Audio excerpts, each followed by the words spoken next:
The proverbial journey of 1,000 miles starts with one step, and tonight anti-corruption authorities are celebrating a rare conviction as former governor of Kiambu, Ferdinand Waititu, gets a 12-year jail sentence. On corruption, a drop in the ocean meets a tip of the iceberg. And staying with the proverbial, albeit biblical, Moses is facing the burning bush as Speaker Moses Wetangula's ruling of over 2 years ago comes back to bite the man. And it is 48 hours to Addis Ababa. Well, the flight is shorter than that. It took under 2 hours for President William Ruto, who landed in the Ethiopian capital today ahead of Saturday's AU elections being contested by Raila Odinga. We train our telescopes on the African capital. Later on, Bonyo picks a bone with the banking sector, which for whatever reason remains unaware of the lowering of the interest rates. Kaikai's Kika looks for the heavily protected mess of Parliament with a question of why do Kenyans always hold the wrong end of the stick? I will also attempt to make sense of the inexplicable scenario where almost all learners in day secondary schools somehow fail to meet the university cut-off marks. The news gang is here. Mr. Speaker, first I want to say today that I am privileged to speak from the seat of the majority leader.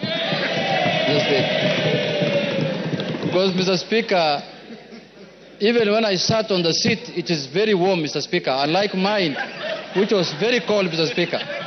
I didn't know the seats of Parliament have different warmth, Mr. Speaker. If the Honorable Junet feels this seat is warmer than his, we must make sure that we warm Junet's seat wherever he sits so that he feels the warmth of the House. We'll talk about the warm and cold seats, but tonight joining us is Sheila Masinda, Executive Director from TI Kenya. Good to see you. Good to see you too. Right, and we are here to talk about so many things, including what has just happened this afternoon with the sentencing of the former governor of Kiambu, that is Ferdinand Waititu. Let's hear from the courts on what was transpiring there and what a finding the Chief Magistrate had. There cannot be an excuse for a governor to trade with a contractor of his county government or receive suspect money from the contractor.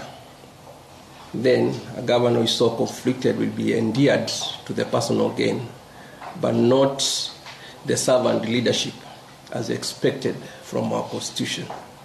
In this case, conduct of the first accused, second, fourth, and fifth accused persons is one that shows that they derive benefit from their criminal actions. Their common motive was personal enrichment from the public funds at the expense of service delivery to the people. All right, this is a matter that has taken quite a couple of years to resolve in court, and Waititu, the former governor, will have to pay 53 million shillings or serve 12 years in jail. We'll see how that transpires, but as we understand, he has been taken to the is it committee? Industrial area prison. Sheila, talk to us, because just earlier this week you released a report that talks about where Kenya is on the global scale. And reflecting on what has just happened this afternoon, does it take us closer to looking good in terms of fighting corruption, or is it too little comparing with the pool? Oh, it's a drop in the ocean, Sam, because when you look or consider about the number of cases that are still pending in court, and those are the cases we know about, or the number of pending files at the Office of Director of Public Prosecution, or those that are still being investigated, this is just one amongst. And we are not even sure whether all those cases that are still being investigated or whose files are being reviewed, or even those that have already been for which suspects have already been charged in court, will proceed through the entire criminal justice chain as we expect. Because we have also seen a disturbing pattern of withdrawal of cases in the last, say, 2.5 years. And so it's not a guarantee that even those already in court will be concluded in the way this one, touching on former Governor Waititu, has been concluded today. And then there are also, if you look at the comments that Kenyans are making, you could you feel a sense of dissatisfaction, even in today's sentence, because people expected that there would be a heavier punishment, considering the quantifiable losses to the people of Kiambu and the kind of corruption, different elements of corruption that we have seen in this case. We're talking about conflict of interest, dealing with suspect property, abuse of office, fraud, and then there's a case of money laundering for which the accused were not convicted for. They were acquitted, actually, because of lack of evidence, which just points again to a problem that has even been raised by the Financial Action Task Force, and it's one of the reasons why Kenya was grey-listed almost a year ago, was our failure to prosecute money laundering cases. We just don't have the capacity to prosecute. It's not that possibly the accused were not involved in any money laundering offences. It's just that there was no sufficient evidence. So here is another case of money laundering that has gone, unless we find that the Director of Public Prosecutions then gives instructions that on that particular charge, if that matter can be reviewed and maybe more sufficient evidence is then found to take it back to court. But these are some of the reasons why Kenya seems to still be struggling. Maybe the right word to use is stagnating in the fight against corruption, because in this Corruption Perception Index that was released this week globally by Transparency International, Kenya scored 32 out of 100. 32, Sam. That's what, an E? If you get 32, and I know you're going to be talking about the examination outcome later, so maybe people will get to appreciate what 32 out of 100 really rank is. 100 what? 121, but forget about the rank, because the rank is based on many other things, including how other countries have performed. So you could be number 121, but you have done very well with maybe a score of 60, depends on how other countries have also performed. So you emphasize on the score. That tells you the real picture of how a country is doing against the fight against corruption. But for Kenya's case, we have been kind of oscillating between, we go to 32, then we go to 31, then we go to 30, then 32, then 31, then 28. So it's back and forth, and that is really the picture of the fight against corruption. I would call it a process of fits and starts. We seem to be doing so well, and then you come back to square zero, but largely because of the political will to address corruption. And because when you compare yourself even with other countries like Rwanda at 57, Tanzania at 41, it is quite telling of, despite all the infrastructure that has been put in place to fight corruption, what kind of laws don't we have? We have laws addressing money laundering, we have the Anti-Corruption and Economic Crimes Act, we have the Public Officers Ethics Act, we have Leadership and Integrity Act, we even have provisions on leadership and integrity and anti-corruption entrenched in the Constitution. We talk about national values and principles of governance. So all these laws, we have institutions. And there's another one. Has it passed? Conflict of interest. That one is still pending. That one is still, and maybe it needs to pass so that we can be able to deal more decisively with cases touching on conflict of interest, like this one that we have had the sentencing for today, because a lot of the elements were around conflict of interest. But back to that, where Kenya is.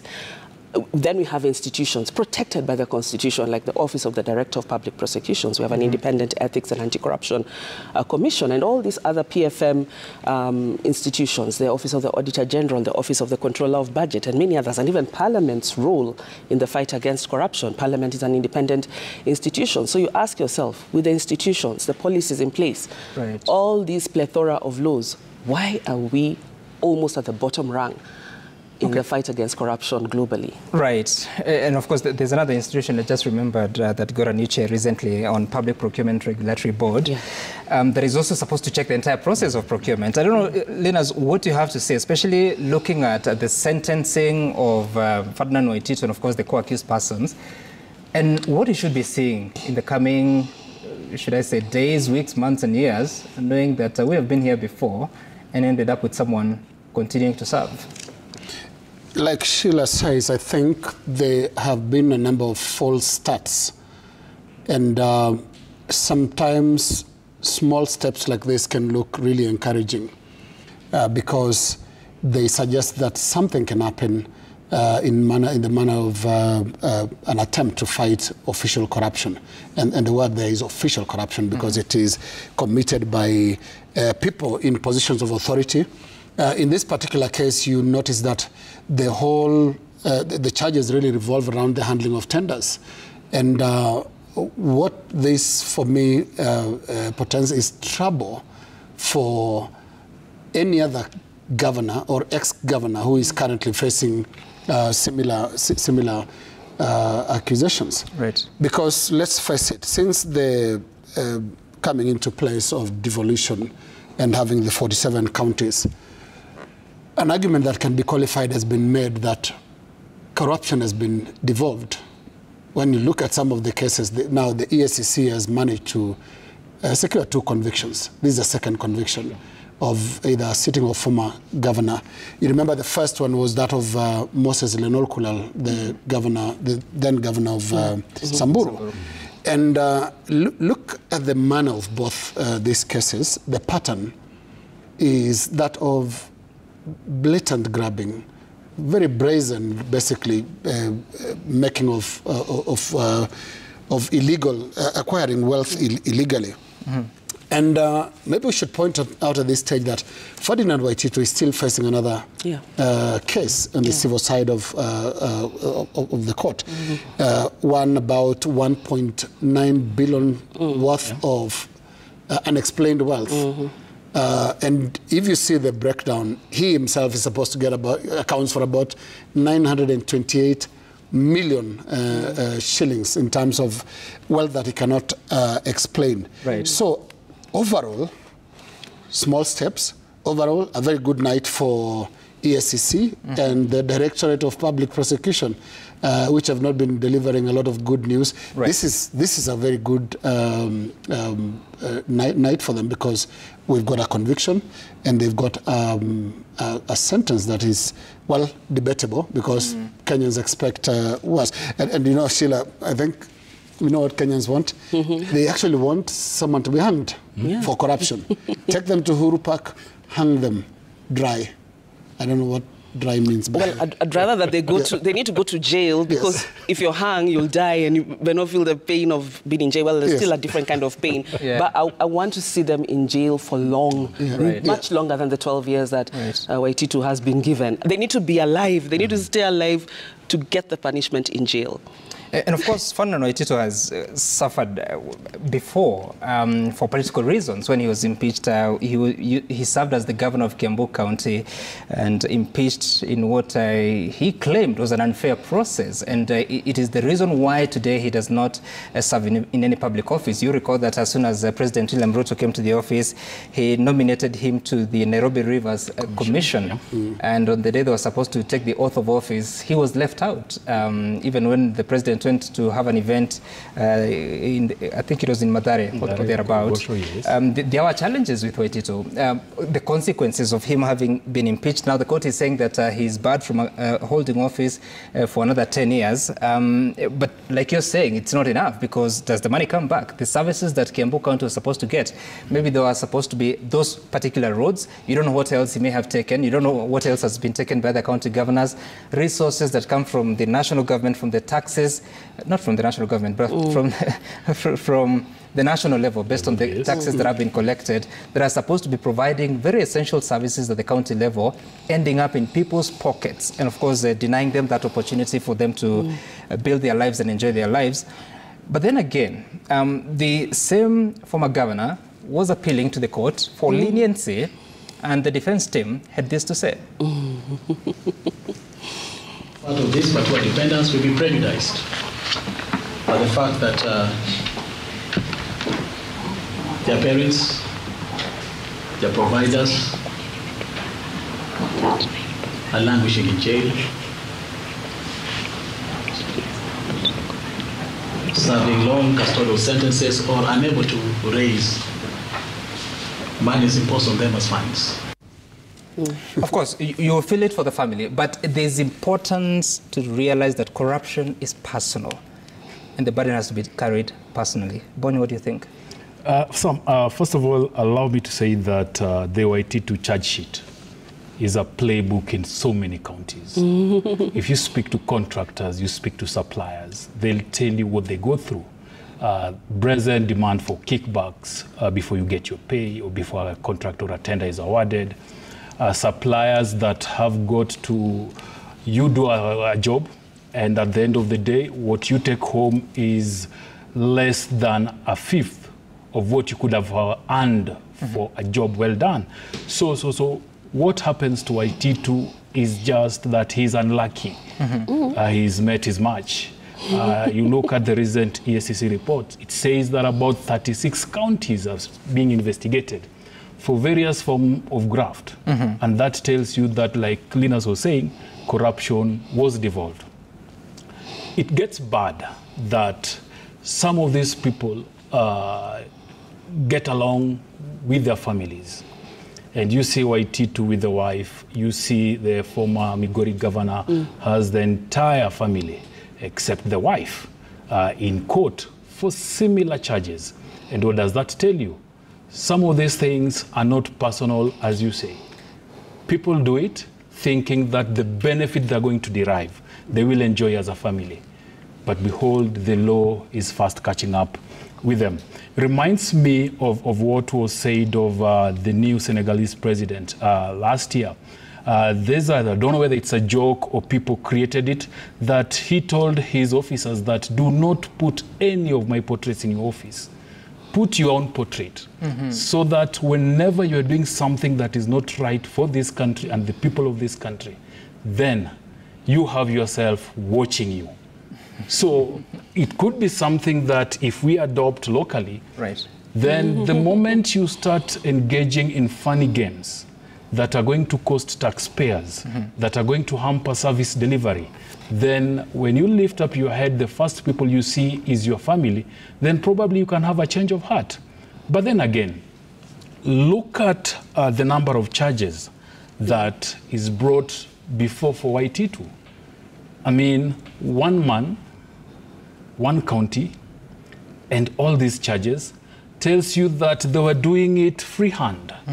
It was a party for them, because probably they felt the law will never catch up with us, because like Sheila says, we are not very good at dealing with corruption cases. These are just two of former governors that we've seen. In court, there's so many other cases that are pending that is making a number of Kenyans feel this were some time. And I remember one of the arguments that Waititu's legal team was putting is that these things were political. So when you see one side going down the drain this fast, then you tend to ask, what about the others? That some have actually been given state jobs and have pending cases in court. You can argue they are yet to be found guilty, but is it morally okay for these people to hold public positions while they have cases running into billions of shillings of squandering public money? Interesting questions you raised there. Sheila, so there's a member of parliament who went through the court, the magistrate's court, appealed at the High Court. Eventually, a court of appeal found that the process was faulty. The trial itself was faulty. He has a right, Governor Waititu has a right to appeal against this decision, and things may happen. Are we winning it, especially when you look at our legal system, the appellate system that we have? I think there are concerns, like in that particular case, that must be the John Waluke case, which was lost at the, I mean, he won the appeal. That means we lost, the public lost that particular matter. And that's why sometimes I say, while everyone is celebrating tonight, I'm still holding my breath, because everyone celebrated when Waluke was given that heavy final, like, oh yes, we got it, we're finally there, we're winning, we are winning this fight against corruption. Look where he is. He's in parliament, earning from the taxpayers, you know, and so I at that point I remember holding my breath and saying, no, I think there's still more to come, because with the current structure, or how the current system, justice system works, you're not quite sure yet until you get to the final court. And that for that particular matter, I would have actually expected the Director of Public Prosecutions to appeal in the public interest. That was a very severe case, but I am not aware whether that matter has been appealed, and it is unlikely to, because as things stand now, that Member of Parliament is politically correct. And I think and that's why I say it's so hard to celebrate, to separate politics from how corruption cases, and are concluded, or rather they're withdrawn. There's always a political motivation. And at the moment, I think we started seeing some of these accused, fraternizing with the current political elite and the current political leadership. I already sensed that, and I remember telling some of my colleagues that I think we're going to lose the Waluke case, because he was already getting very close to the political who's who, and I'm not surprised how that case ended up. But I just wanted to touch on something you had mentioned about the Waititu and the impeachment, and the reason why he's actually now, he didn't take up that office at the Nairobi Rivers Commission is because we went to court together with LSK to block that appointment, and our argument was that he was impeached. He was declared unfit for public office. So why then are you appointing him to public office? And that's the reason why he's not. Otherwise, if we hadn't gone to court, if someone else hadn't gone to court, he would be in office while still going through this court case, while still going through that other civil proceeding on unexplained wealth totaling 1.9 billion. And sometimes I wonder if, for instance, this particular matter of the case that was decided yesterday, if we had worked on this case and we had gotten a ruling, or it had been processed through the courts earlier, he wouldn't have had the opportunity to amass wealth illicitly to the tune of 1.9 billion. But he continued to stay in office and he continued to acquire wealth. The case has actually taken a long period of time, 6 years. 6 years in the courts. Currently, there are proposed amendments to various, I think, a whole raft of anti-corruption laws, including the Anti-Corruption and Economic Crimes Act, where it has been suggested that corruption cases, economic crimes cases, should take less than 6 months in the court. And we think that is a good idea, so that these things are processed very quickly. If someone is going to appeal, let them appeal, takes another 6 months. If they go to the next court to appeal, because currently someone can stay in court for almost 25, 30 years, and while you're in court, you still get paid from taxpayers' money, because you still get to get appointed, you still get to vie for public office, and it's really not fair. So we hope that this proposal and sometimes goes to lead through. a political party. Yes, and for the reason that some politics is the refuge of the corrupt. That is taken shape in this country, where if you really looking for protection from justice or from prosecution, then you hide in politics. You will notice that depending on which political side you stand, especially as a political leader, you can be considered vulnerable to prosecution. It's not unusual to hear of governors, sitting governors, being threatened with files that the way you've been talking lately, you may need to explain a few more things about the files that we have about you. That happens because our criminal justice system is still very much controlled in a way, and psychologically that is, by politics. But I see a way forward and a way out of this. Every time there's something like this, when you look at how the whole Waititu case played out, if politics was to win, it could have fallen quite at some point. But how did it get this far? It got this far because there are still people in the criminal justice system who believe in doing the right thing and doing their job.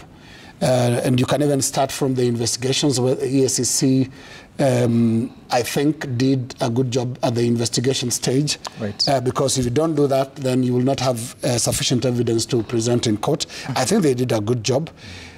You listen to the magistrate calmly delivering this judgment, reading it as though it's nothing much, but these are really, really consequential pronouncements. Right. And these are the people that need to be encouraged right through the criminal justice system. Even down to the police. Do we have policemen who genuinely hate corruption? Because it has to start there. You must first of all believe that it's wrong. Corruption is wrong, that it's a problem, it's something that is hurting the country, for you to do a good job of that. So I see hope in a functioning court system, a functioning Directorate of Public Prosecution, and also, lastly, a functioning EACC. EACC needs to keep biting.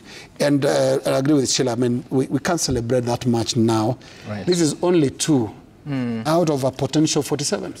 Right. Yeah. I don't know if